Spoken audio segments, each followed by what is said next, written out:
Bueno, lo que yo les quiero decir, tanto a los que están ahí, que están viviendo suicidio, como a ustedes, es que nosotros nos sentimos como docentes bastante tristes o decepcionados en este sentido. Son 7. De 6, 8. A pesar de tener 920 alumnos, no pretendemos que no, pero realmente yo creo que venir al teórico es una primera instancia. Tampoco sabemos si los que están ahí están, porque como nos ponen la pantalla negra, eso lo aprendimos bien en la pandemia. Sí. Entonces, puede llegar a ocurrir, les digo, no a ustedes, que son los que vienen habitualmente, pero para que sepan sus compañeros, les llega un momento que, si vienen 2 alumnos, no vamos a ver el teórico. Van a tener que ir a buscar información al libro. Háblenlo con sus compañeros, realmente piénsenlo. Tenemos 900 alumnos. Nosotros preparamos las clases, estamos cambiando todos los años, tratamos de ayudarlas en el sentido de que hay posiciones que se saben que pueden estar dirigidas a la teórica o al diagnóstico, que todas las carreras que se hicieron. Y venimos a ver que tenemos una clase particular de 8 alumnos. Entonces, háblenlo con sus compañeros particularmente. Porque obviamente, si no se da teórico, no se va a grabar. Así. Bueno, nada, no es que ustedes hablen luego los compañeros, ¿sí? Porque realmente, después de ver el resultado de los regulatorios y porque fueron comentando sus funcionales, sería muy saludable que pudieran venir a los teóricos con las guías, como veo que la compañera trajo, una compañera que pasó con opciones, para que aclaren dudas, para fuera. Porque realmente verlo de la casa a 2 por vienen acá, Cecilia hablaba hasta rato igual como 2 por, pero vienen acá, me preguntan, son temas complejos, sobre todo los que vienen, y entonces, es importante que entusiasmen a los compañeros. Bueno, nada, los dejo con Cecilia, ya tuvieron la clase de con ella. Sí, replicación. Y ahora me robó las clases las daba yo. Así que me las robó, mis clases me gustaban mucho. Son muy lindas, las dos, que bien. Sí, bueno, por lo menos son muy importantes. Hoy en día se tiene muy en cuenta a la discapacidad como si fuera un lugar donde todo se va a afectar, tanto acumulan errores químicos como también bacterias, o un montón de cosas que le va a pasar Cecilia. Y tiene mucha influencia en el impacto. Antes me lo llamaban antes era algo estructural, parece. Sí, parecía algo estructural y ahora vamos a ver que tiene muchas más funciones. Muy bien. Muy bien. Bueno, vamos entonces a empezar con el... Hola, ¿qué tal? ¿Cómo están? Vamos a empezar con este teórico de hoy, que en realidad, vamos a ver, ahí se los marqué como 2 cosas, ¿no? Como 2 puntos. Vamos a tratar de ver el tema de integración de células en tejidos. Cómo las células en los tejidos se relacionan entre sí y mantienen la estructura y la función de esos tejidos, ¿sí? Está la clase dividida en 2 aspectos que la vamos a ver hoy y mañana, un poco matriz y uniones célula matriz, ¿sí? Lo vamos a ver con detalle entre hoy y mañana. Vamos a ver hasta dónde llegamos hoy. Yo en el campus le dejé las diapos de todos, de hoy y de mañana. Las de mañana puede sufrir alguna leve modificación, pequeña, pero no les va a afectar. Bueno, si esto pasara, yo pasaría las diapos. Si no, no las paso. Ahí está. Entonces, nosotros hasta ahora venimos viendo, esto es para como ir entrando en tema, nosotros hasta ahora venimos viendo los procesos a nivel celular, qué es lo que pasa en una célula, cuáles son los mecanismos moleculares que gobiernan distintos procesos dentro de la célula, cómo hace para dividirse, cómo expresa genes, incluso hasta cómo se comunica quizás con otras, pero las vemos a las células como algo medio aislado. Ahora vamos a tratar de integrar eso en tejidos. ¿Sí? Las células no están aisladas, sobre todo en los organismos multicelulares superiores como somos nosotros, no están aisladas, sino que se encuentran inmersas en un tejido, y ese tejido tampoco está aislado, sino que está formando parte de un órgano, y ese órgano en su conjunto cumple una función que es distinto a lo que hacia otro órgano, e incluso esos órganos se integran en sistemas de órganos, que esos sistemas de órganos también tienen una función, el sistema reproductor, ustedes lo vieron separado en anatomía por sistema de órganos. En esto van a ver cómo funcionan a nivel celular en esta materia, y en fisiología van a tratar de integrar el funcionamiento o la fisiología celular con lo que vieron en anatomía en sistema de órganos.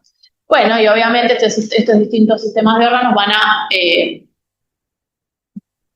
formar un individuo, ¿sí? Que podría ser lo que a nosotros nos importa, que es el ser humano, porque por eso estas son carreras de la salud humana, ¿sí?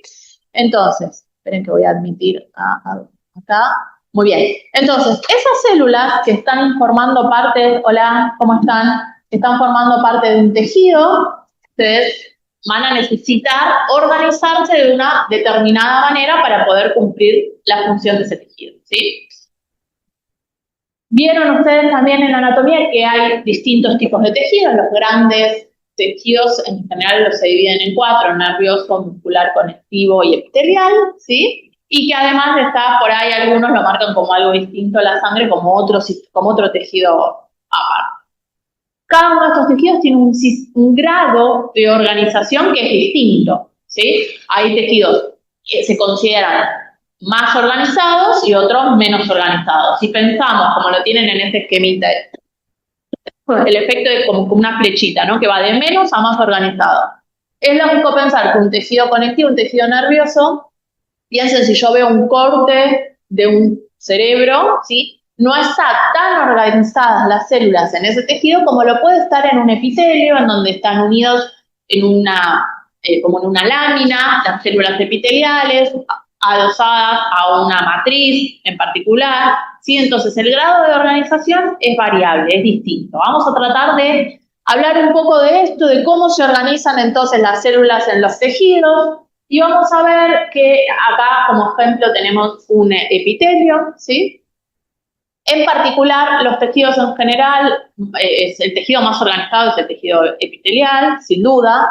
Algo de esto ustedes ya vieron. Acá tienen representados entonces una monocapa de células epiteliales que están unidas por uniones célula-célula, ¿sí? Y célula a matriz. Estos cordones rojos representan distintos componentes del citoesqueleto que ustedes ya vieron. Mira, se te cayó una virome ahí.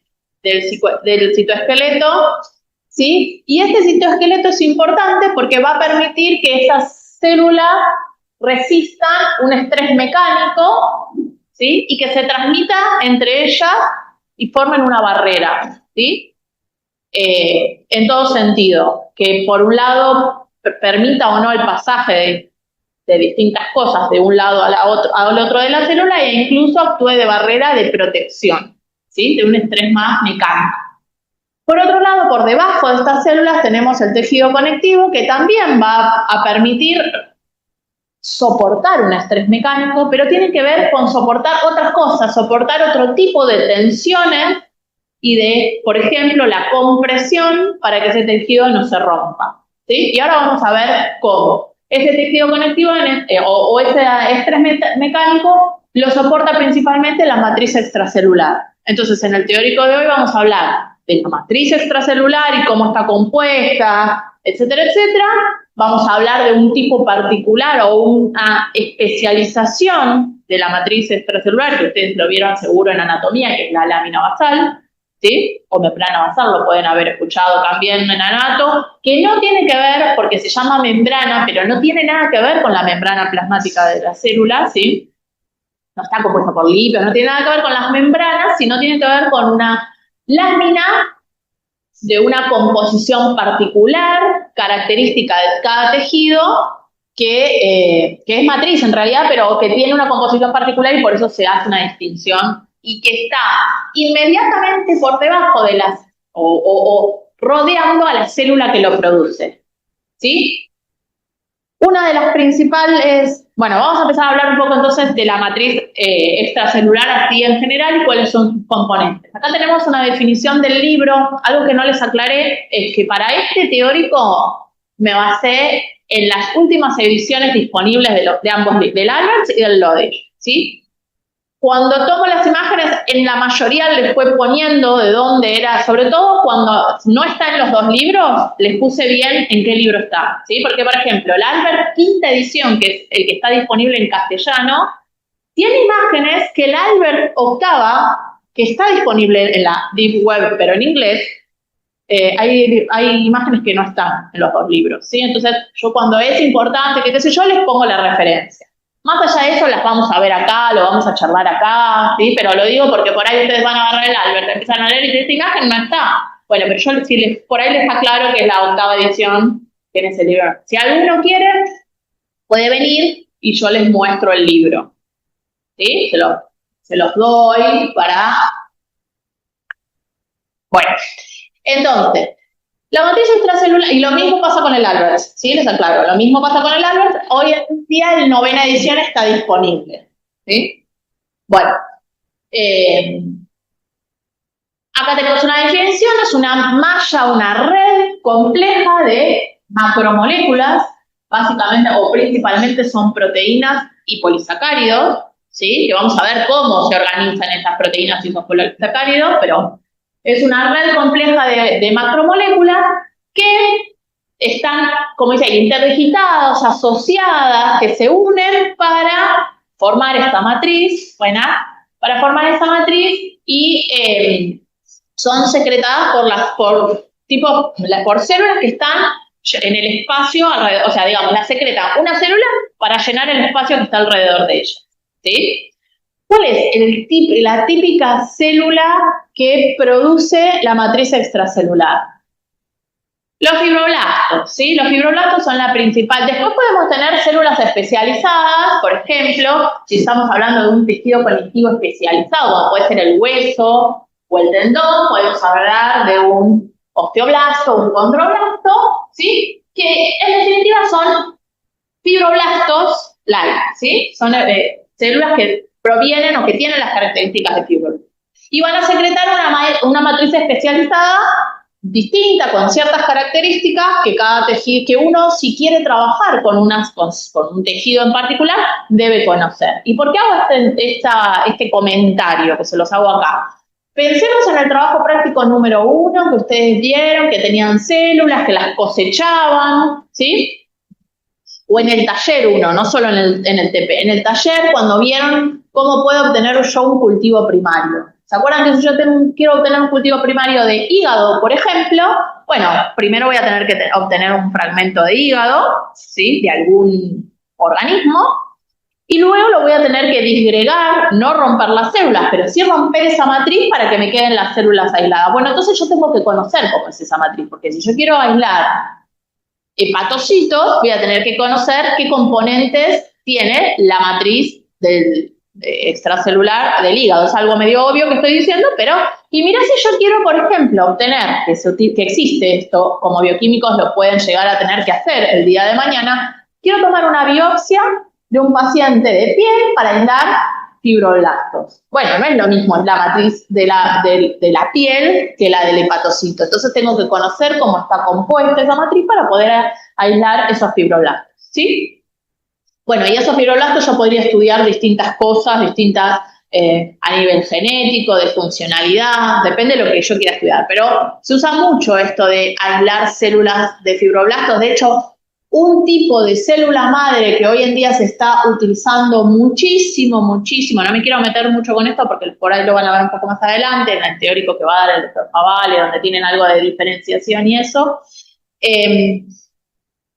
Un tipo particular de células madre obtenidas en el laboratorio es aislar fibroblastos y a esos fibroblastos colocarle plásmidos que modulan la expresión de ciertos genes, los genes de Yamanaka, se conocen así, y obtener células que se llaman IPS, que es células madres inducidas obtenidas de fibroblastos. Para que sepan cómo...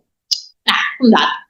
Bueno, entonces, todos los tejidos tienen algún tipo de matriz. El tejido conectivo propiamente dicho es el que tiene la matriz extracelular propiamente, o sea, conocida por nosotros, que es la que vamos a hablar, en particular las más generalidades, y el resto de los tejidos también tienen algún tipo de matriz que va a ser especializada, como les decía, el tejido epitelial va a tener una matriz extracelular que es característica, que es especializada, que se va a llamar lámina basal, lo mismo que el músculo tiene una lámina basal característica, y el nervioso lo mismo, ¿sí? O sea, va a haber una matriz, pero además se va a estar modificada por la célula que está en contacto. Quiero decir que la matriz extracelular, digamos, si yo tengo una célula epitelial, esta lámina basal va a ser segregada por esta célula en particular. Esa parte.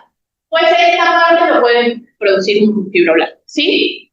Bueno, entonces, componentes generales de la matriz extracelular. Está formado por proteoglucanos, por fibras de colágeno, sobre todo el colágeno fibrilar, ¿sí?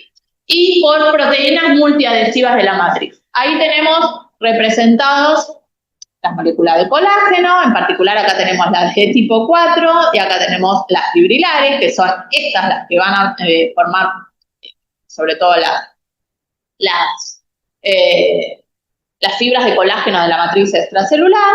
Tenemos proteínas multiadhesivas como la laminina, la fibrolectina, el nidógeno, o también se conoce como entactina.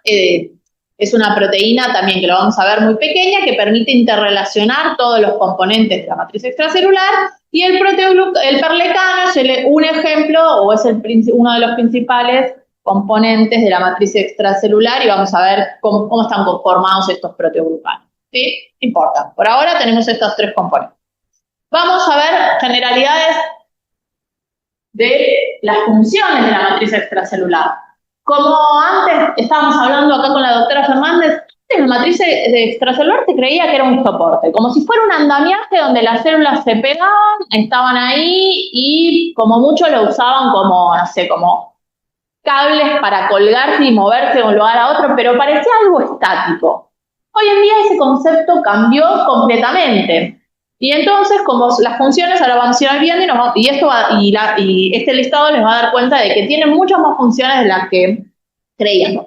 Por supuesto está la primera, la de justamente anclar a las células y rodearlas y permitirles mantener la arquitectura, la forma tridimensional de la célula. Y no solo permite mantenerla, sino va a permitir justamente que la célula adquiera la forma que tiene que tener. O sea, colabora también en que la célula tenga una forma en particular, ¿sí? Y habla de las tres dimensiones, ¿no? No solo en un plano, sino en las tres dimensiones, en los tres ejes, ¿sí? Y también ayuda a definir los límites del tejido. Bueno, hasta acá se termina y voy a tener otro tejido, ¿sí?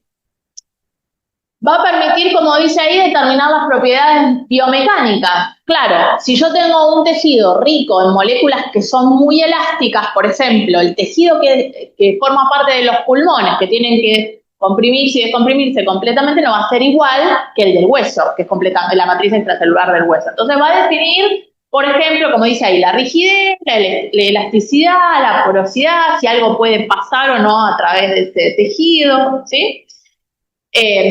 Por otro lado, va a, como dice ahí, controlar, eso era un poco lo que les decía, controlar la polaridad, la forma y la distribución asimétrica de proteínas en la membrana. Ahora lo van a entender un poco mejor esto, que quiere decir con polaridad, y va a regular procesos como la supervivencia, la proliferación, la diferenciación y el destino de las células, ¿sí? Entonces ahora vamos a ver ejemplos que la matriz a su vez tiene un montón de señales o permite que lleguen o no señales a una célula que determine si la célula va a dividirse o no, o puede morir o no, ¿sí?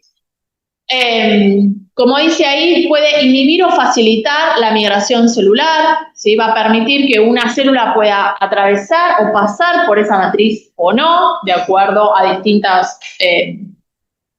Por un lado puede, por ejemplo, servir de barrera para que no entren microorganismos al tejido, ¿sí? O sea, ahí va a impedir la entrada de una bacteria, por ejemplo. Pienso en el epitelio del intestino.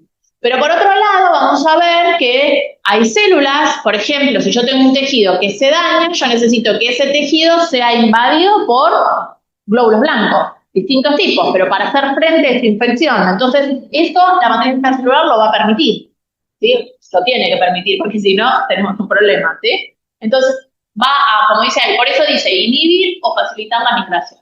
va, como dice también ahí, a actuar como un reservorio de factores de crecimiento. Vamos a ver que se pueden unir distintos factores de crecimiento a proteínas de la matriz, que las proteínas de la matriz van a tener dominios para poder unir esos factores de crecimiento, y en algunos casos esos factores de crecimiento, al unirse, van a estar disponibles para la célula, y en otros va a ser como una forma de secuestrarlos en realidad, y entonces no van a estar disponibles para la célula, ¿sí? O a veces facilita que al agarrar, de alguna manera, ¿no?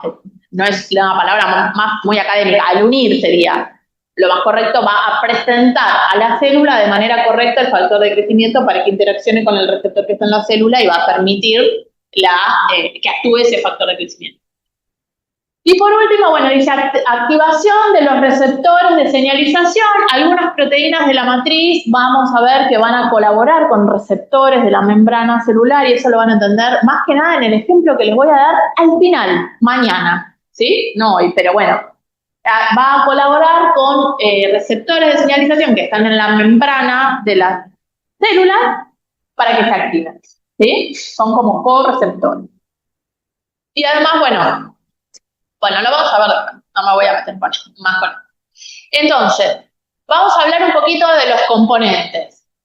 Acá hablamos de los colágenos, de los proteoglucanos y de proteínas multiadhesivas de la matriz, ¿sí? Entonces acá tenemos ahora vamos a ir viendo cada una de ellas. Esto era como para que vayan viendo que va a haber proteínas que están asociadas a azúcares, ¿sí? A polisacáridos, va a haber proteínas fibrosas de distinta composición y va a haber glicoproteínas que van a permitir la adhesión de distintos componentes de la matriz.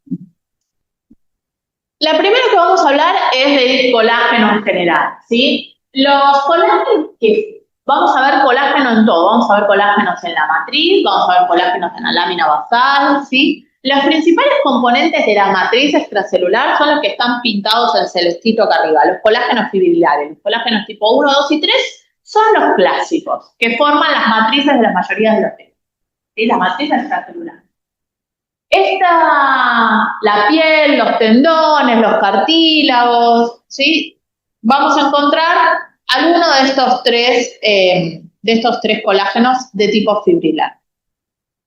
Como su nombre lo dice, forman fibras. Y ahora vamos a ver cómo se arman, ¿sí? Cada molécula de colágeno se sintetiza como una promolécula, ¿sí? Como un procolágeno, ¿sí?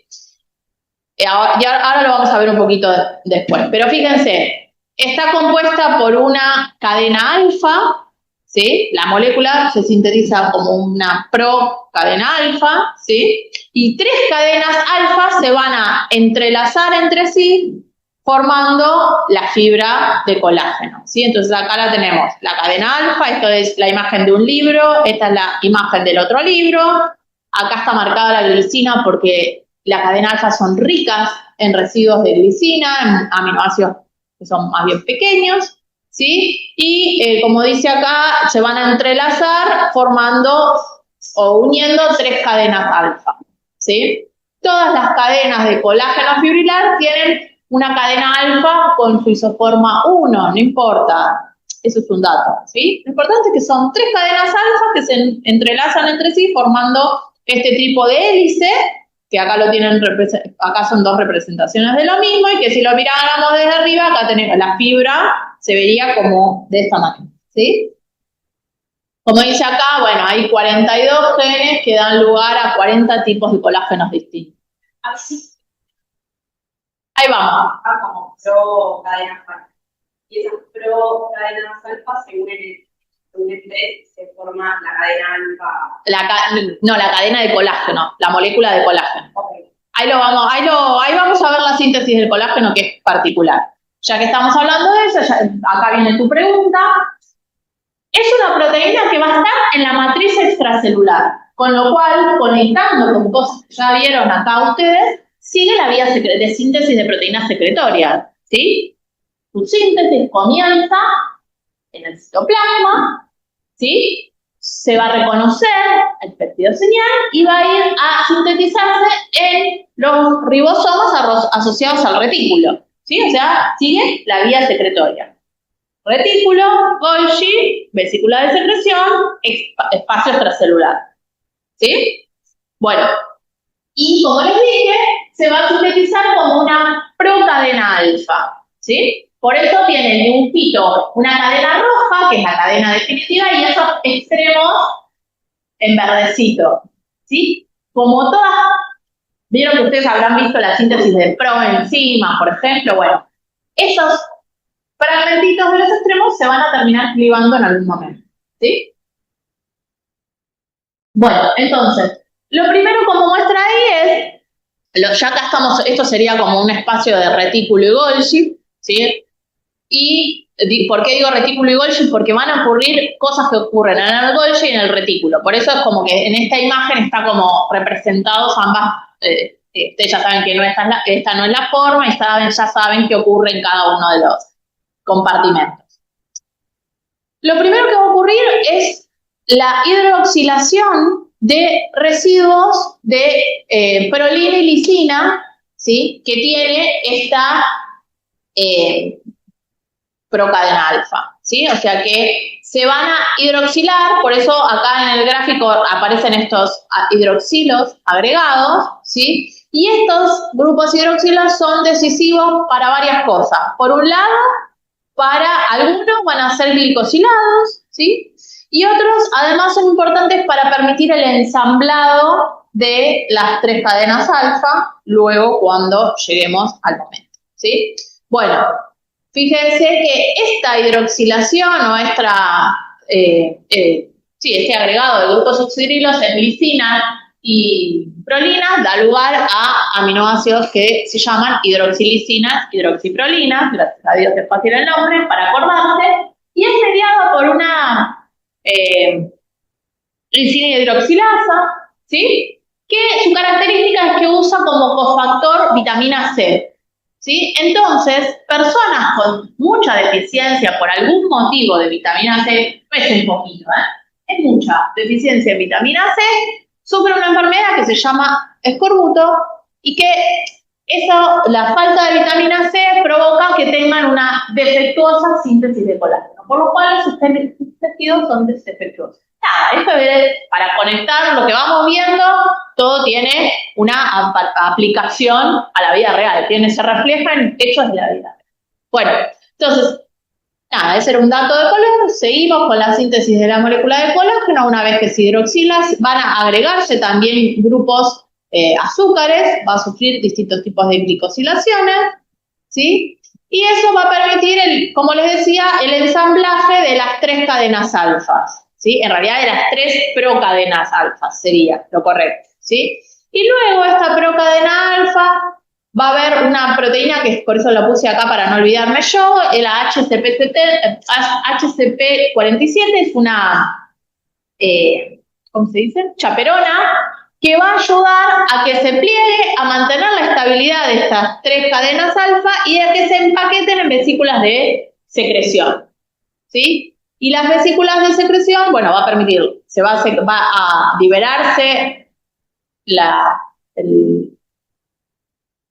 3 moléculas de procolágeno al exterior celular, y ahí es donde van a ser clivados estos péptidos, ¿sí?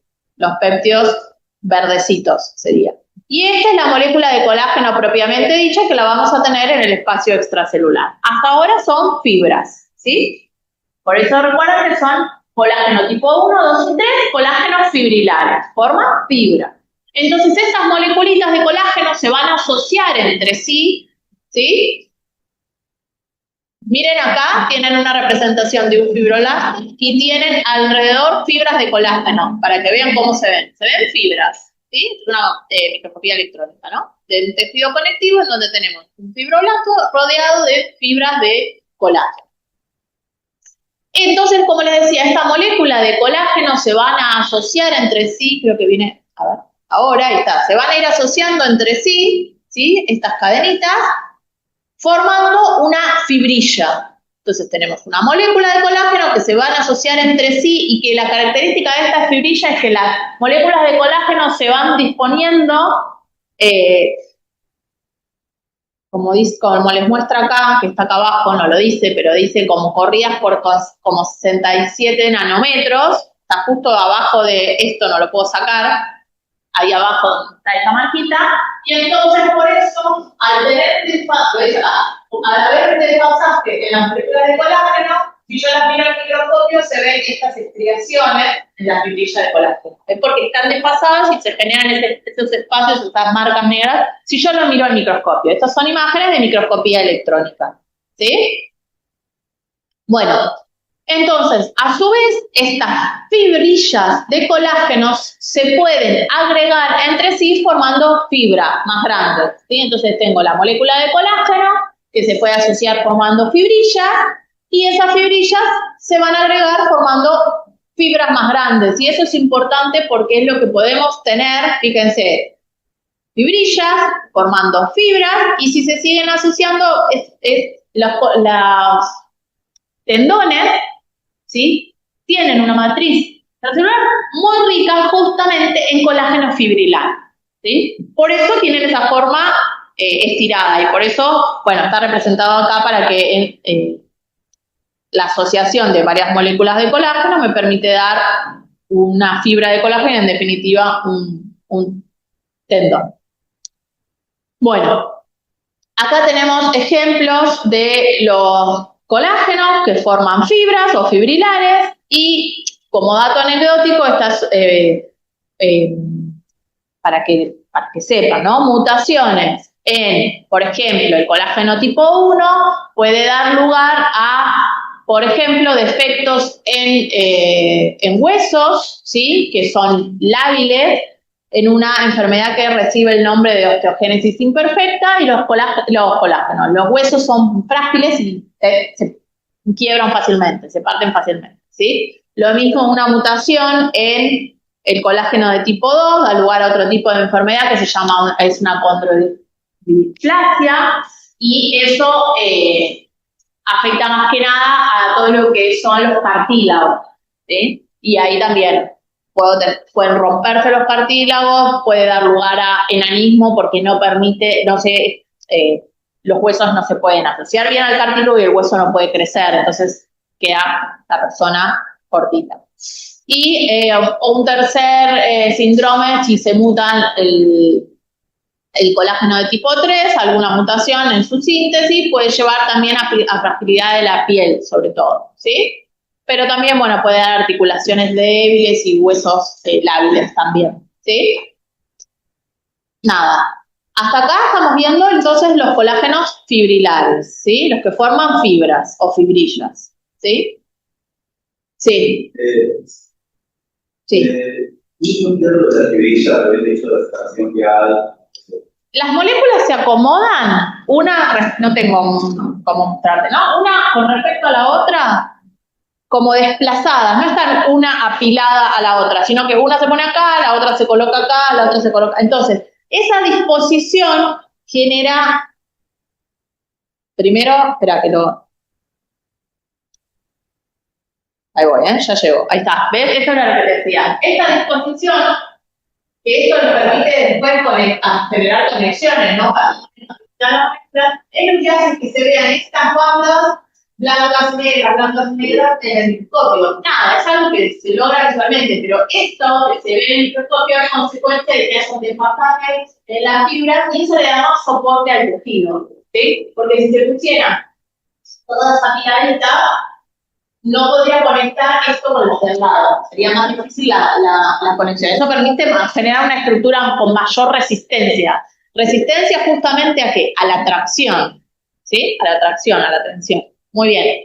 Ahí, bueno, ya ahí lo decía, les venía spoileando esto. A las fuerzas de tracción. Este tipo de colágenos fibrilares principalmente lo que da es resistencia a la tracción, ¿sí? Y en los distintos tejidos, estos colágenos fibrilares, como vemos acá, se van a disponer de distinta manera. En la piel no tenía una imagen para traerlas, pero en la piel se disponen formando como una especie de cestos. En el tendón formando haces, ¿sí?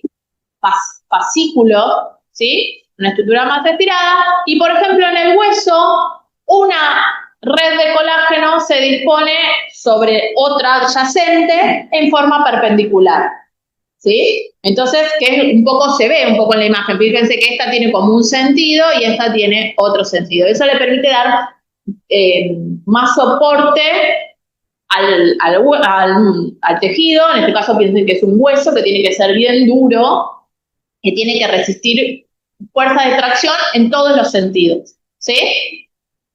Bueno, ¿y quién regula un poco la disposición? Cuando ese colágeno es secretado al espacio extracelular, ¿quién regula cómo se tiene que ubicar uno con respecto a la otra?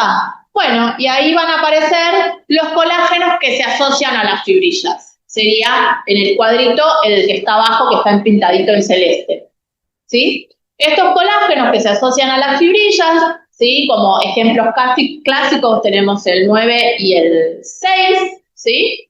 El colágeno tipo 9 se va a asociar más al colágeno tipo 2 y el tipo 6 al colágeno tipo 1. Fíjense lo que está acá, tiene el colágeno tipo 1 asociado al 6 y el tipo 2 se le asocia al 9, ¿sí? La característica de estos colágenos que se asocian a fibrillas es justamente que en la molécula tiene como interrupciones, tiene zonas en donde la alfa hélice digamos, la cadena alfa se enrolla y tiene zonas en donde justamente puede generar estas especies de quiebres. Tiene entre las cadenas links que les va a permitir que sea este que está en esta. ¿Sí? ¿No? Porque estos son moléculas de glicosila, que son rojos. Pero me refiero al bonding, que va a permitir que esas moléculas de esos colágenos que se asocian a las fibrillas tengan cierta flexibilidad en la molécula, ¿sí? De hecho, la que es de tipo O6 tiene estos dominios globulares en los extremos, ¿sí? De la molécula, que va a permitir que se asocie una molécula de colágeno con la otra y que esa es una zona más flexible, ¿sí? ¿Y por qué tiene que ser flexible? Porque por ahí una molécula de colágeno tipo 6 se asocia con una fibrilla y la otra con otra fibrilla. Y eso le empieza a permitir ir formando, lo vamos a ver un poco más adelante, como alguna especie de red más organizada, ¿sí? Bueno, la mayoría de los tejidos tienen un colágeno de tipo 6 para dar soporte a los tejidos. Bueno, hasta acá entonces hablamos de un componente que eran los colágenos que forman principalmente la matriz extracelular de un tejido conectivo propiamente dicho. Vamos a ver que los otros colágenos que no les hablé, no es que no los vamos a ver, los vamos a ver formando otras matrices más especializadas, como la lámina, pero vamos a ir después. Ahora vamos a ver qué son los proteoglucanos y los glucosaminoglucanos, ¿sí? Los glucosaminoglucanos son cadenas de polisacáridos que son altamente cargados negativamente, ¿sí? Que están altamente cargados y que se unen estos glucosaminoglucanos a proteínas en particular formando los proteoglucanos, ¿sí? O sea, ¿qué es un proteoglucano? Una proteína más glucosaminoglicano, ¿sí? Pueden encontrarlo como glucosaminoglicano o glucano, depende del libro, ¿sí? Bueno, entonces, vamos a empezar viendo lo básico. ¿Qué son los glucosaminoglucanos? Son cadenas de polisacáridos. ¿Cualquier polisacárido? No.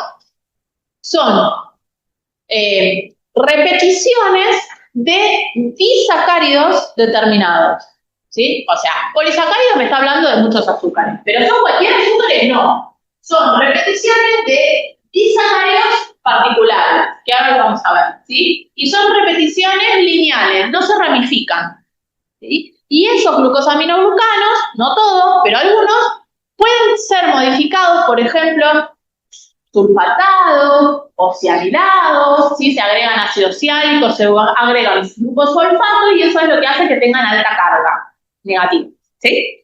Bueno, y son importantes esas cargas negativas porque forman la matriz extracelular y esa matriz y esa alta densidad de carga es lo que le dice a las células, por ejemplo, acá pégate y podés proliferar, Cuando nosotros vimos en el taller 1, cultivo celular, y cuando hablábamos de soportes, probablemente los docentes les dijeron que las células no se pegan a cualquier cosa, que se pegan al vidrio y a plásticos especializados, y que depende del tipo celular, por ahí necesito una matriz o un soporte de pegado especial, ¿sí? Pero, ¿por qué a las células les gusta el vidrio y se pegan al vidrio? Por ejemplo, células epiteliales, como las que vieron ustedes, las MSK.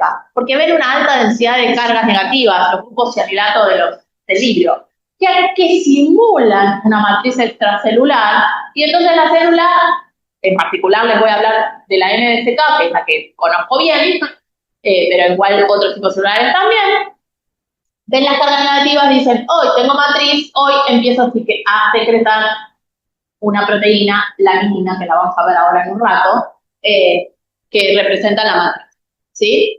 Bueno, entonces, en base a estos disacáridos, podemos definir, de estos disacáridos que se van a repetir formando los polisacáridos, podemos definir 4 grandes familias de glucosaminoglicanos.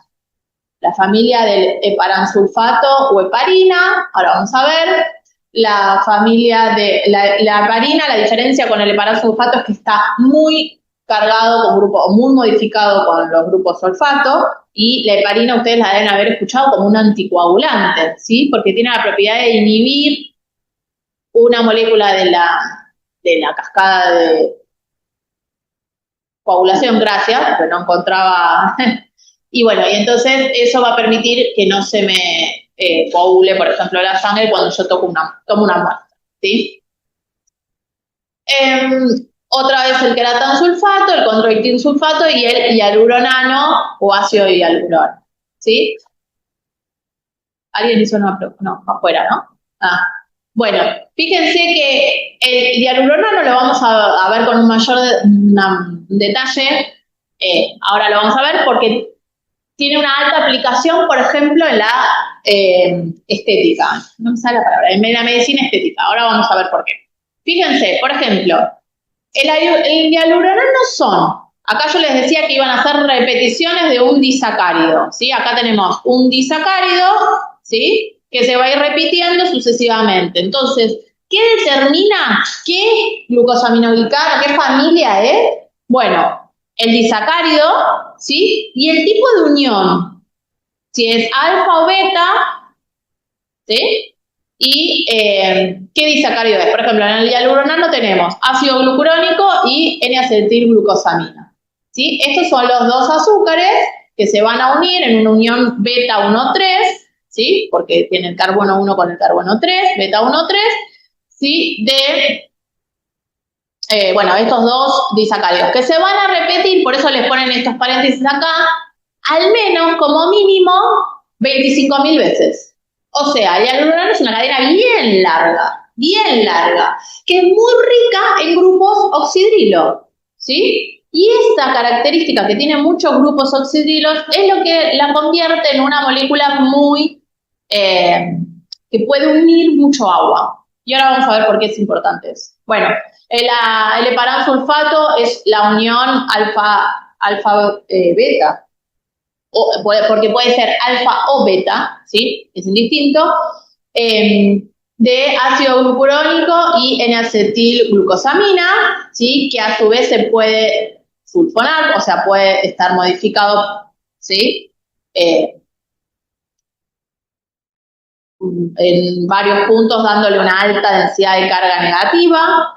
El queratansulfato es el disacárido, fíjense que en este se va a repetir como al menos 200 veces ese disacárido. Entre 20 y 40 veces vamos a tener un queratansulfato, unión de galactosa y N-acetilglucosamina.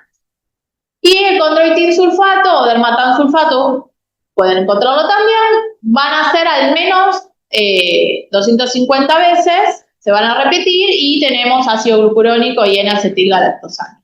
No importa, también pueden ser modificados y eso le va a aportar carga.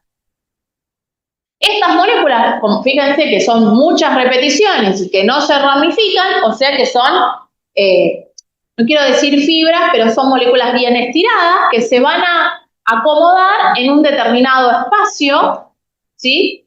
Y la característica que tienen, que ya se los fui adelantando, se van a ubicar en el espacio extracelular, como tienen muchos grupos encefalinos, pueden retener agua. Entonces, fíjense que va a haber una molécula de agua con una, digamos, la molécula del glucosaminoglucano rodeado con agua, va a dar un aspecto de un gel viscoso, ¿sí? Y eso lo que va a hacer es permitir que sea, si me permite la palabra, que dice que resista la compresión, que sea colchonadito, ¿sí? Entonces va a resistir que si yo comprimo ese tejido, no me aplaste a la célula, ¿sí? Esto es para que se lo imaginen, no me usen esas palabras, yo uso esas palabras para que ustedes imaginen lo que está pasando en ese tejido, ¿sí? Bueno, pero digamos, el término académico es que resisten a la compresión, ¿sí?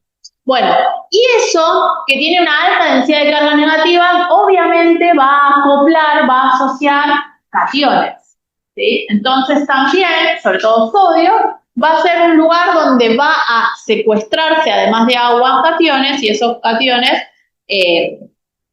no van a estar disponibles tanto en el medio. O sea que también va a tener una especie de control de la osmolaridad intersticial, ¿sí?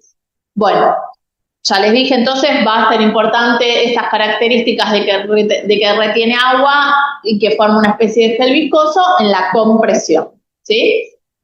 Y acá era lo que les iba a contar del hialuronano o ácido hialurónico, de acuerdo a si esto está hidratado o no, si tiene el protón o no, si está protonado, no hidratado, protonado o no, si tengo el protón. Ya lo vimos, es un disacárido donde se repite mucho el ácido glucurónico y la N-acetilglucosamina. Es una molécula grande, se acuerda que tenía como más de 25.000 repeticiones de ese disacárido que se va a ocupar en un espacio que es importante para las fuerzas de compresión y como tiene muchos más grupos oxidrilos que el resto, retiene mucho más agua que el resto de los otros glucosaminoglucanos que les mostré y cobra, como les contaba, va a retener mucho agua, va a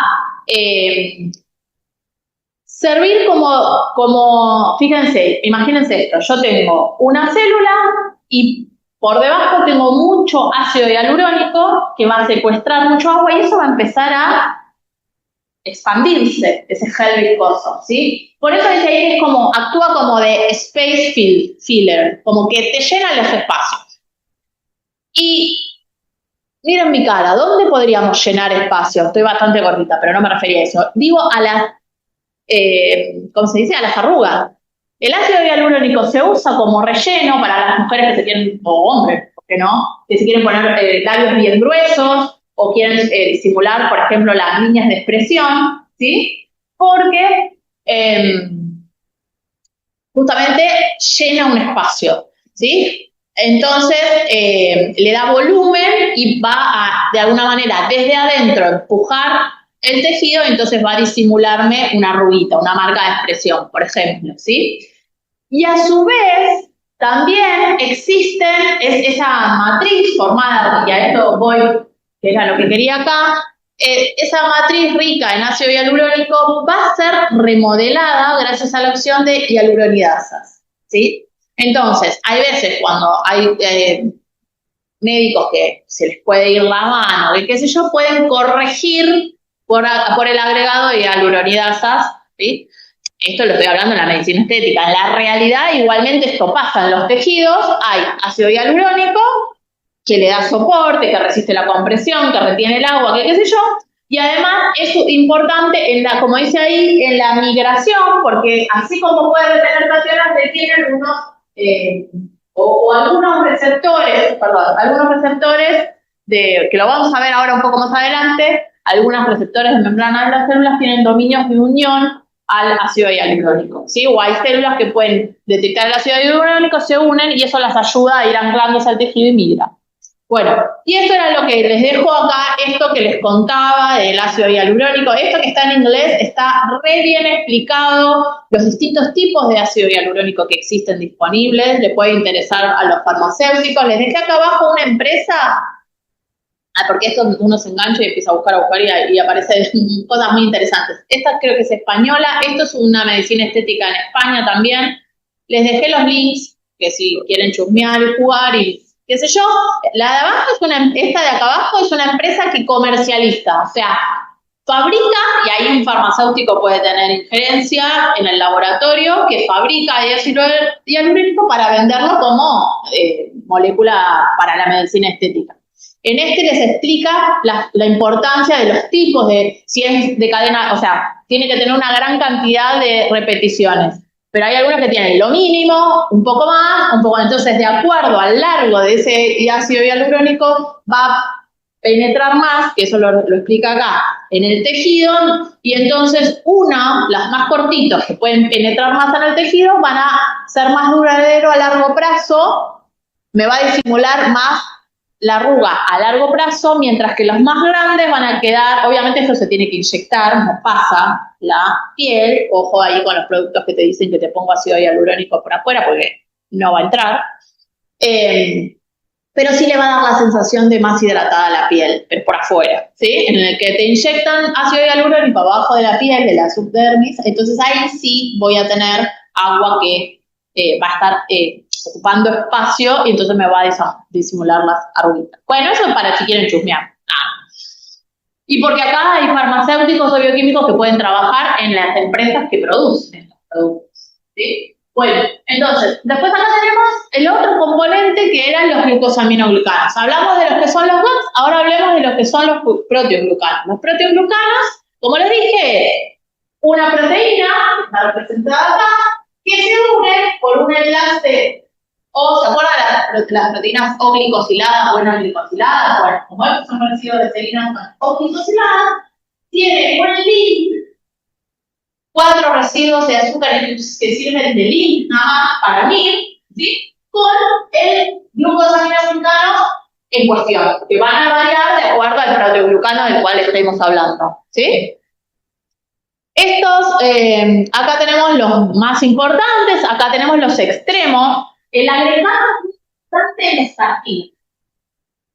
Y acá tenemos uno que es el más simple, la decorina, que es un proteoglucano también. Fíjense que es una proteína que está representada en verde y el glucosaminoglucano en rojo. El agregado también sigue lo mismo. En verde la proteína, en rojo, ¿sí? Pero la característica, fíjense, este peso molecular son 40.000 datos, no es tan grande. Este es 3 millones de datos. ¿Sí? Entonces, ¿por qué? Porque el agregado tiene una particularidad. Tiene una molécula de ácido hialurónico, que está representado, estoy un poquito peticita y no tengo una molécula de ácido hialurónico, que sería la que está en amarillito acá, unido a un proteoglucano. ¿Por qué? Porque tengo una proteína central y distintos glucosaminoglicanos unidos, como les muestro acá, que era tansulfato y condroitin sulfato.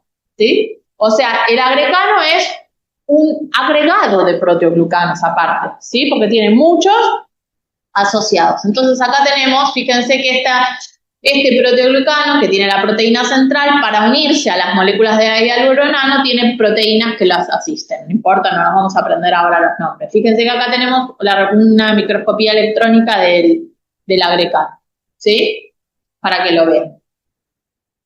Bueno, todos esos, obviamente, acá les traigo una lista de proteoglicanos comunes, ¿sí?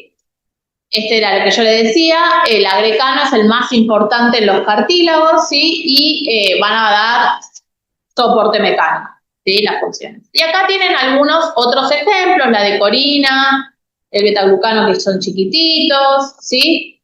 Algo que quiero destacar es que además de dar soporte mecánico, muchos pueden unir, fíjense, esto es lo que quiero marcar en esta tabla, factores de crecimiento. Factor de crecimiento de fibroblastos o transforming growth factor, ¿sí? Son, o sea que más allá de la función de dar soporte, de dar resistencia mecánica, etcétera, etcétera, también pueden unir factores de crecimiento que pueden modular las respuestas de las células que están a su alrededor, ¿sí? Si esa matriz es degradada por alguna proteasa, proteasa para la parte proteica o esos azúcares son cortados o alguna hialuronidasa que esté rompiendo el ácido hialurónico, esos factores pueden estar libres, disponibles para las células, para que active, por ejemplo, no sé, la proliferación de los fibroblastos, ¿sí? Bueno, y además, la matriz extracelular, pensemos en tejidos como los pulmones, que era el ejemplo que les di antes, bueno, acá les pongo otro, la piel, los vasos sanguíneos, por ejemplo, la arteria, que tiene que ser elástica, ¿sí? O el pulmón, que se expande y se contrae, que tiene que ser elástica, esa matriz extracelular tiene que ser rica en una proteína que se llama elastina, ¿sí? Que forma fibras elásticas, ¿sí? Esta elastina es una proteína, me parece que me quedó rara, ahí está, que se va a asociar formando microfibrillas, no importa, y se van a asociar a otras proteínas. Fíjense, acá tienen, acá arriba y abajo tienen la elastina en esta en verde y en esta en rojo. ¿Sí? La característica es que esta elastina es tirada, digamos, pero tiene esta capacidad tiene muchas alfa hélices que eso le permite estirarse o no, ¿sí? Y a su vez entre ellas hay uniones o links, fíjense. Entonces, como esta proteína se puede enrollar, su conformación normal está enrollada, pero cuando hay una necesidad de estiramiento de ese tejido, esas alfa hélices se pueden elongar, obviamente estas uniones o estos links se van a mantener, y eso va a permitir que después vuelva a su forma inicial, ¿sí? Y es importante entonces la elastina para darle justamente elasticidad a los tejidos, ¿sí? Bueno, y acá lo que les muestra es lo mismo, ¿sí? Fíjense que cuando lo estiro, yo tengo la parte central que se puede elongar y luego cuando se vuelve a plegar, se vuelve a formar estos enrollamientos que le permiten mantener o formar esta fibra elástica. Y por último vamos a ver las proteínas multiadhesivas. ¿Qué quiere decir que haya proteínas multiadhesivas? Son proteínas que tienen, como ven ahí, acá tienen distintas proteínas de esta familia. La más importante que vamos a hablar es la fibronectina, ¿sí? Es la más importante que vamos a discutir un poquito. Pero la característica de estas proteínas multiadhesivas es que tienen múltiples dominios que van a ser sitio de unión para otras proteínas, ¿sí? Pero son uniones específicas, es un dominio que puede, o muchos, tienen muchos dominios que pueden reconocer distintas proteínas. Y eso le va a permitir que esa matriz extracelular no esté libre, o sea, que todas las proteínas de la matriz estén asociadas, que las fibras de colágeno estén asociadas a otras proteínas que vayamos viendo a lo largo de la clase, y eso va a permitir que en realidad va a permitir la definición de matriz extracelular, que era una, ¿se acuerdan? Malla o red compleja de macromoléculas. Bueno, fíjense que tiene, como les decía, varios dominios de unión a proteínas específicas, que muchas van a unirse a proteínas de la matriz y también se pueden unir a veces a receptores que están en la membrana, receptores de adhesión, se llaman así, que están en la membrana o en la superficie de las células. Y bueno, va a permitir que se organice la matriz extracelular y van a también facilitar el armado de esa matriz extracelular, la organización. Cuando sale el colágeno de la célula, la va a ayudar también a que se organice dónde se debe ubicar, cómo se tiene que unir esas moléculas de colágeno, por ejemplo, en la matriz. Como les dije, el ejemplo más importante, que es el que vamos a ver nosotros, es la fibronectina. Fíjense que tienen, bueno, múltiples dominios. Fíjense que acá les marca, por ejemplo, los dominios rojitos se pueden asociar al colágeno, ¿sí? Y los dominios en verdecito, por ejemplo, estos que están acá, que les estoy marcando acá, se van a asociar a integrinas. La integrina es una proteína de membrana, que la vamos a ver con más detalle en el teórico de mañana, que está íntimamente relacionado con este, porque la integrina, como les dije, es una proteína, está acá en este dibujito, es esta que está acá en verde así, ¿no? Es una proteína integral de la membrana que va a permitir asociar, ¿sí? Acá tenemos la fibronectina en violeta, va a permitir asociar la matriz extracelular con lo que ocurre dentro de la célula, en particular con el citoesqueleto de actina, ¿sí? en la célula, en una célula. Estos entonces son los que yo les decía, los receptores de adhesión de las membranas, ¿sí? Y la fibronectina, en realidad, bueno, como lo muestra este dibujo, dos moléculas de fibronectina se asocian entre sí por uniones en el extremo C-terminal, que son puentes disulfuro, son uniones covalentes en este caso, ¿sí? Y los dominios van a establecer asociaciones que en realidad esas asociaciones son no covalentes, pero no importa, son fuertes porque son muchas también. Piensen que, bueno, nada, que se van a través de todos estos dominios se van a poder interaccionar con distintas proteínas de la membrana de la matriz extracelular, ¿sí? Como ya vimos el colágeno, la integrina y otras, como las fibrinas, por ejemplo. Pero vamos a ver más en detalle luego, ¿sí? Bueno, entonces, hasta acá vimos las generalidades de los tejidos conectivos propiamente dichos, la importancia de esta matriz extracelular en la tensión y en la compresión, ¿sí? Ahora vamos a hablar un poquito de la matriz, de la lámina basal, que sería matriz extracelular especializada, ¿sí? Sí.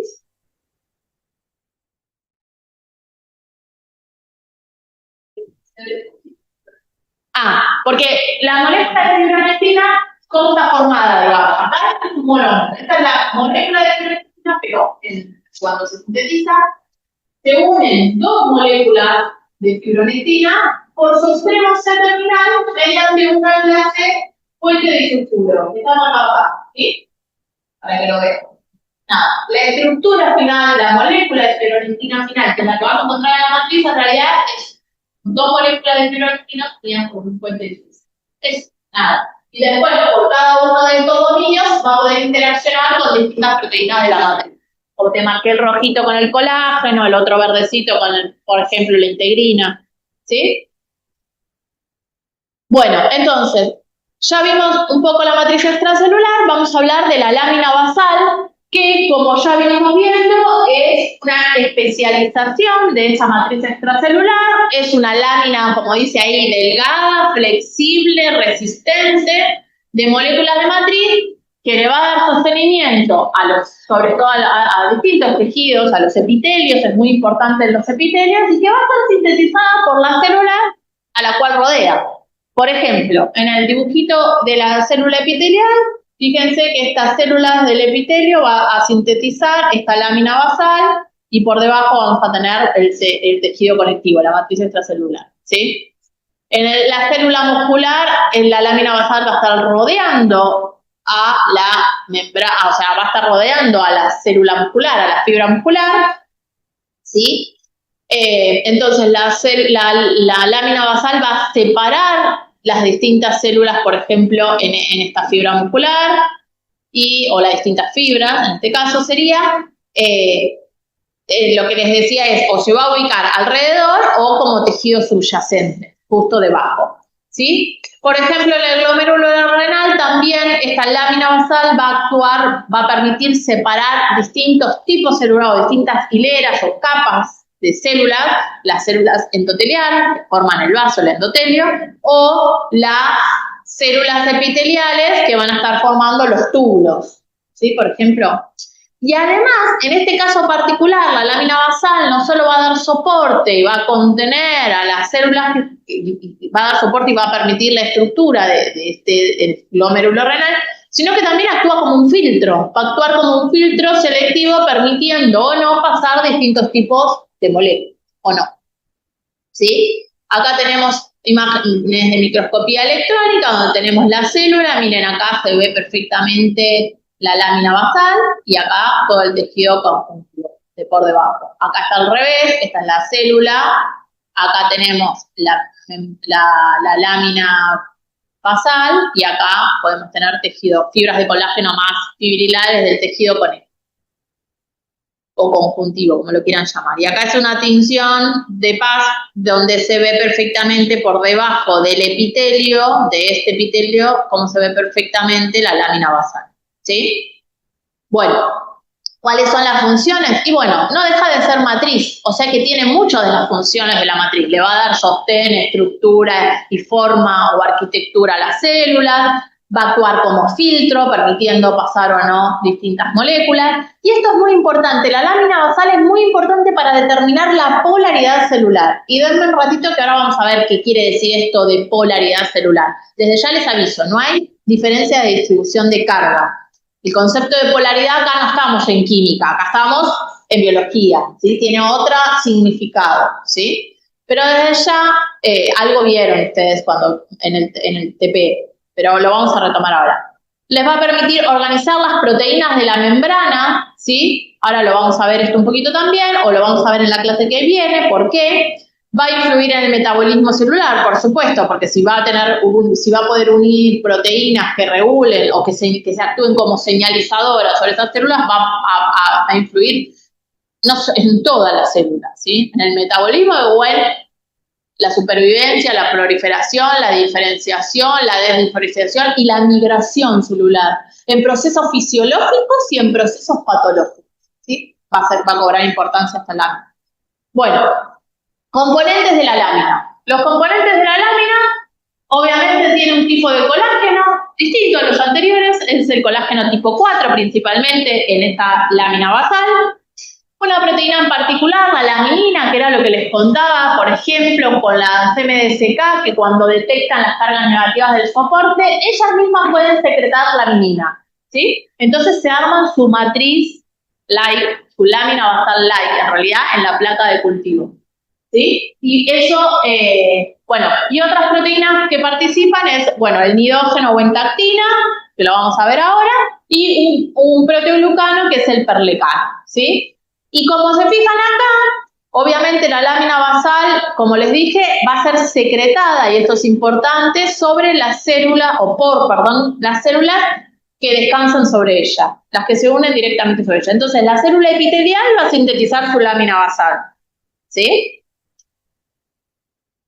Que es característica de esa célula. Acá tenemos las dos imágenes de distintos libros, pero la misma imagen. Esto es para remarcar que si yo acá tengo la membrana plasmática de la célula, inmediatamente adyacente a ella voy a encontrar la matriz extracelular compuesta por las mismas moléculas, ¿sí? En los dos dibujos, quiero decir, hay las mismas moléculas, lógico, están representando lo mismo. Me gusta mucho, esta me gusta porque le da mucha importancia al entramado que genera el colágeno. Y esta me gusta porque se ve mejor por ahí el entramado que genera la laminina y cómo las proteínas de esta lámina basal pueden interaccionar, por ejemplo acá, con proteínas de la membrana. ¿Que saben cuál es esta verde? La integrina. Las que vimos antes que se unían a la fibronectina, por ejemplo. ¿Sí?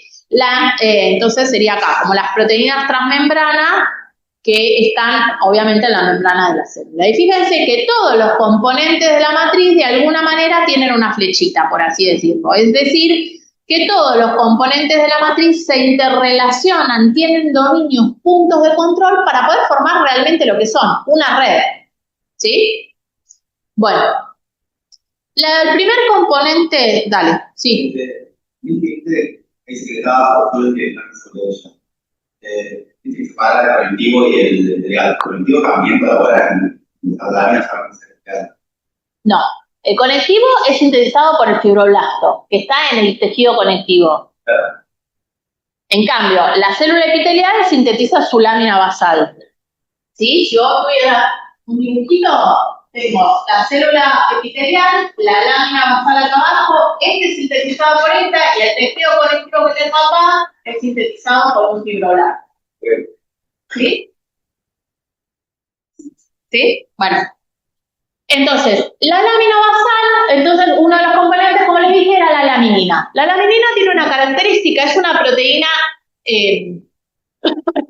heterotrimérica, quiere decir, como dice ahí, heterotrimérica acá, está compuesta por 3 cadenas de alfa, beta y gamma. Son 3 cadenas distintas, alfa, beta y gamma, enrolladas. Depende del libro, uno lo puede encontrar que dice como cruz o como ramillete de flores. Miren qué romántico. ¿Sí? ¿Por qué? Porque fíjense que ¿por qué es un ramillete de flores? Porque los tallos de estas flores, usen mucho la imaginación, por favor, se entrelazan entre sí, ¿sí? Formando lo que sería de un ramo sería digamos, donde están todos los tallos, ¿sí? Bueno, y donde serían las flores serían estas partes que serían, que fíjense que están representados como pelotitas. Bueno, en realidad son distintos dominios. Esta imagen es de un libro y esta es del otro, pero los dos representan lo mismo. Son distintos dominios que van a permitir unirse o asociarse con otras proteínas, como yo les decía. Y este dominio globular que está acá abajo es muy importante, sobre todo para unirse a receptores de membrana y a otros también componentes de la matriz, de la lámina, ¿sí? Estas tres lóbulos o dominios globulares de la laminina va a permitir, por un lado, el autoensamblado, como dice acá. Una laminina se puede asociar a otras moléculas de laminina para formar una malla, una red, ¿sí? Entonces, por un lado, estos dominios son importantes para, como dice ahí, el autoensamblado, y también algunos dominios, por ejemplo, este y este son importantes, este de acá y este de acá son importantes para la interrelación con el colágeno, y las otras por ahí con otras proteínas. Esta de la punta, o sea, la cadena alfa, es importante para interrelacionarse con las integrinas, ¿sí? Lo importante es que, bueno, distintas lamininas van a tener, como dice, un patrón de expresión distinto o específico en cada tejido, y van a permitir formar una lámina o una red de la matriz de la lámina base.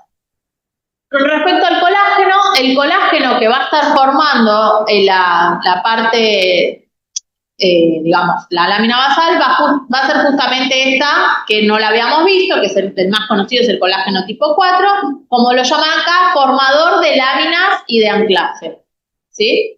O sea, lo que va a permitir, el nombre lo dice, formador de láminas, ¿sí? Esto les puede dar una pista para que se acuerden. Sobre todo en la mayoría de los tejidos tienen el colágeno tipo 4, por eso es el que está representado acá como ejemplo, ¿sí? Como todo colágeno, se va a sintetizar una cadena alfa como procolágeno y se van a entrelazar tres fibras formando la fibra. Pero fíjense que la característica que tiene es que esta triple hélice que se forma va a ser interrumpida por zonas en donde no se entrelazan, porque son residuos ricos en prolina. Entonces, se forman estos quiebres en la molécula. Y esto, además, estas moléculas de colágeno tipo 4, lo que va a tener son pequeños o dos dominios globulares, uno grande y uno chiquito.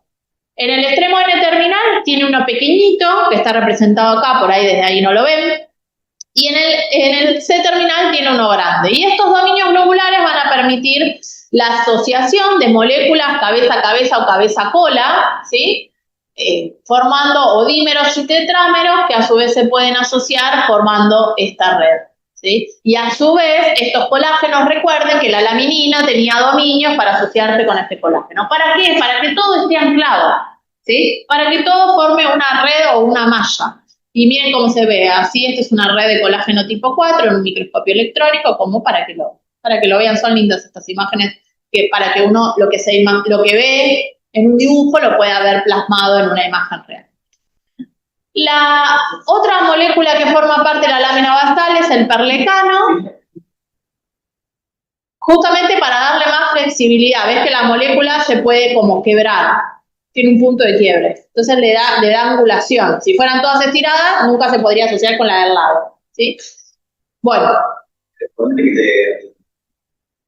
cambia la secuencia de aminoácidos y es más rica en prolinas, no importa, es el aminoácido que tiene menos residuos, entonces no permite que se interaccionen las tres cadenas. Bueno, el perlecano, entonces, como les decía, es un proteoglucano. Ya saben que si yo les digo que es un proteoglucano, es una proteína asociada a glucosaminoglicanos. Acá tienen representada, acá en esto así es la cadena proteica, que sería lo mismo que está representado acá en vertical, y que estas cadenas de boca, ¿sí? Amarillas y amarillas y azules, como están acá, son glucosaminoglicanos. Están representados los glucosaminoglucanos. En general es heparansulfato, ¿sí? El más común es el heparansulfato, ¿sí? Y acá, esto no es para que se lo sepan, todo esto que está escrito acá en este costadito. De hecho, esto es una review porque me permite mostrarle que estos distintos dominios, que fíjense que la proteína, como dice acá, tiene 5 dominios, tiene distintas funciones y se asocian o permite que esta proteína se asocie a distintas cosas, como por ejemplo, obviamente, a proteínas o componentes de la matriz, pero incluso fíjense que les dice acá que se une a, por ejemplo, WNT o el HEDPOD. ¿Qué son? Ustedes lo vieron en el teórico de señalización. O sea que moléculas de señalización pueden estar asociadas a este perlecano que está en la matriz. ¿Sí? Y por otro lado, que ahora no lo veo porque la vista no me lo permite, también se asocia a factores de crecimiento, a distintos tipos de factores de crecimiento, como muchas de las otras proteínas que venimos viendo. ¿Sí? Muy bien. Y por último tenemos a este nidógeno o entactina, que es esta moleculita pequeñita que tenemos acá. Es una proteína muy pequeña, es una glicoproteína que le dicen que tiene forma de mancuerna, porque son pelotitas y una barra que los une. Nada, depende del libro, pero lo importante es que tiene 3 dominios globulares que le va a permitir interaccionar con otras proteínas, como venimos viendo, con otras proteínas de la matriz. Sobre todo, el dominio globular 3, que es el primero que aparece, es el que le permite interaccionar con la laminina, ¿sí? El 2 le permite interaccionar con el colágeno tipo 4 y con el perlecano. Entonces, esto va a favorecer nuevamente el acople de las proteínas de la matriz nuevamente, y esto va a permitir darle, digamos, funciona como proteína de nexo. Por ahora no se ve otra función que eso, pero permite formar la malla y le da estructura y estabilidad a la membrana basal. Y para ir terminando, esta membrana basal, la característica que tiene, como en realidad todas las matrices extracelulares, el producto, o sea, la matriz extracelular que yo tenga, es el producto de, como dice ahí este gráfico, de la formación y la degradación de esa matriz. Y ambos procesos va a permitir el remodelado de esta matriz. Esta matriz ya vimos que puede estar sintetizada, por ejemplo, y acá tengo un poco lo que te traté de dibujar acá medio, ¿no? Pero tengo el epitelio que me va a producir la lámina basal, que no está muy dibujada, y la matriz extracelular que me va a producir, el fibroblasto que me va a generar la matriz extracelular, ¿sí? La composición final, que en realidad nunca es final, pero lo que quiero es porque es dinámica, porque constantemente se está sintetizando, remodelando en base a los requerimientos de ese tejido, de la situación de ese tejido, ¿sí? Si sufre una infección, si van a tener que migrar células o no. Bueno, pero esa matriz que yo voy a tener en un determinado momento va a ser el producto de la formación por parte de esta célula, ¿sí? Que ya vimos las células epiteliales, el fibroblasto, las células nerviosas o los fibroblastos especializados, el condroblasto, el osteoblasto, ¿sí? O la degradación. ¿Y cómo se degrada esa matriz? Bueno, hay proteínas específicas que pueden degradar, como se imaginarán, si hay colagenasa degradan colágeno, si hay gelatinasa van a degradar gelatina, si hay elastasa la elastina, etcétera, etcétera. Pero en general son metaloproteasas. ¿Por qué se llaman metaloproteasas?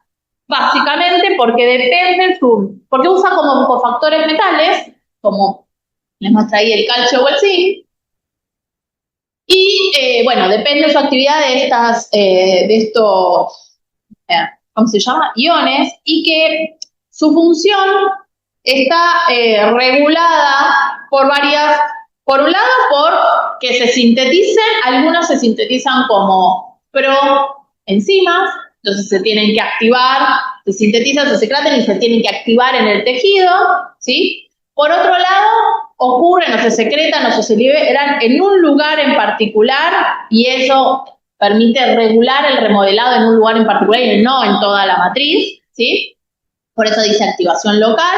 Algunos receptores que pueden estar en la misma matriz o en la membrana plasmática de las células pueden secuestrar estas metaloproteasas y no dejarlas que estén disponibles, pero las tiene ahí porque si las tiene que usar.